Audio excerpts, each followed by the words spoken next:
अब सैनिक स्कूल का जो ई काउंसलिंग का इनिशियल स्टेज था वो समाप्त हो चुका है, यानी कि रजिस्ट्रेशन कर दिया, चॉइस कर दिया, जितने लोगों का मेडिकल होना था हो चुका है। बच्चा मेडिकल में एब्सेंट था या अनफिट है, आपके लिए ई काउंसलिंग लागू नहीं है। अगर बच्चा अनफिट हो गया और आपने अपील मेडिकल के लिए नहीं बात करी तो एक बार फोन करके देख लें और ई काउंसलिंग में अपना रिजल्ट आने दें।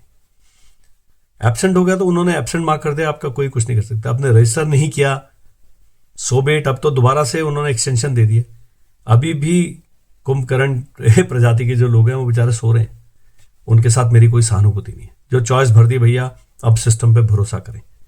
अब क्या होगा, अब जो AISSAC की वेबसाइट है उस पे अपडेट आएगा काउंसलिंग शेड्यूल का, और उसके जो नोटिस वाला सेक्शन है उसमें नोटिस आएगा कि राउंड 1 के लिए इस प्रकार आपने काम करना है। तब तक सारे इंक्लूडिंग मी सब अटकलें ही लगा सकते हैं। एक्सेप्ट और रिजेक्ट होगा, accept, reject, reconsider, hold and continue होगा, ये भी कोई भी नहीं जानता। जब आएगा इंस्ट्रक्शन, और ऐसे नहीं कि अभी आया और 2 घंटे बाद आपने करना है, 2 दिन 3 दिन का समय मिलेगा आपको एक्सेप्ट करने के लिए। You will do that. जिनका मेडिकल हो चुका है दोबारा मेडिकल नहीं होगा जी, आप फिट हैं, वो भी तो हुआ है पिछले 10 दिन में। आप वो मेडिकल के डॉक्यूमेंट लेके, और कौन से डॉक्यूमेंट हैं, इसी वेबसाइट पर जहां पर काउंसलिंग शेड्यूल लिखा है उसमें आपको लिस्ट ऑफ मेडिकल जो डॉक्यूमेंट्स है वो भी दिया, पेरेंट चेकलिस्ट भी दिया, उसको प्रिंट करना सबको। कुछ लोग कह रहे हैं जी वहां जो इनकम सर्टिफिकेट है हमारा दूसरा है वो ले जाओ, वहां कास्ट सर्टिफिकेट का जो फॉर्मेट है हमारे तहसीलदार ने दूसरा दिया वो ले जाओ।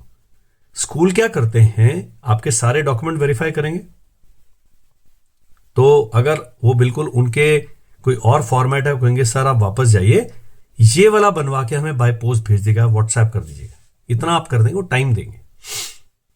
लेकिन जन्म प्रमाण पत्र ही फर्जी है। बच्चा लग रहा है 19 साल का, आप उसको 15 साल का 13 साल का प्रूव करने में लगे हैं तो गुरुजी फिर तो जाती है।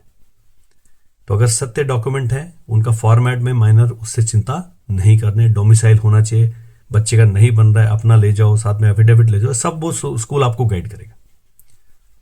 और इस प्रकार से 6 राउंड चलेंगे। फिर अंत में छोटी बहुत वैकेंसी जो बच जाती है, NSS की तो बहुत ही वैकेंसी बची होंगी, आपने जो फर्स्ट चॉइस भरी है उसके हिसाब से आपको हर स्कूल जो आपने फर्स्ट भरा था उससे बताया जाएगा कि आप 2000 हैं वेटिंग लिस्ट में, 200 हैं, 20वें हैं, जितने भी हैं उसके हिसाब से आप जाएं और स्पॉट राउंड में एडमिशन ले लेंगे।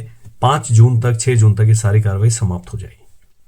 30 जून तक तो entire selection process will be over and 1 जुलाई से इनका नया बैच स्टार्ट हो जाएगा। और बहुत सारी जो अपडेट्स हैं हम जैसे आएंगे आपके लिए ले आएंगे। स्क्रीन पर एक नंबर आ रहा है, drop me WhatsApp message. That's it.